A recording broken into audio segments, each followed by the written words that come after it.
अस्सलामु अलैकुम नाजरीन, आप देख रहे हैं JN न्यूज और मैं हूं आपकी होस्ट रुबीना चौधरी। सबसे पहले नजर डालते हैं आज की अहम खबरों पर। कसूर district bureau chief Rashid Ali की रिपोर्ट के मुताबिक मवेशी चोर गैंग के 2 अरकान गिरफ्तार, 60 लाख रुपए मालियत के माल मवेशी बरामद, शहरियों का पुलिस से इजहार तशक्कुर।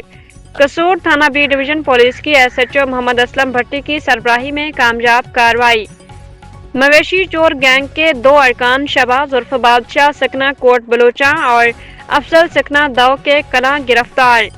मुलजमान के कब्जे से शहरियों के चोरी शुदा 12 अदद माल मवेशी मालियाती 60 लाख रुपए बरामद। मुलजमान ने दौरान तफ्तीश शहर और गिरदनवा में मवेशी चोरी की मुतादिद वारदातों का इंकशाफ किया है। चोरी शुदा माल मवेशी शहरियों को वापस कर दिए गए। शहरियों ने पुलिस का शुक्रिया अदा किया और ढेरों दुआएं दी। कसूर DPO कसूर मोहम्मद ईसा खान ने थाना बी डिवीजन पुलिस को अच्छी कारकर्दगी पर शाबाश और तरीफी सर्टिफिकेट का ऐलान किया।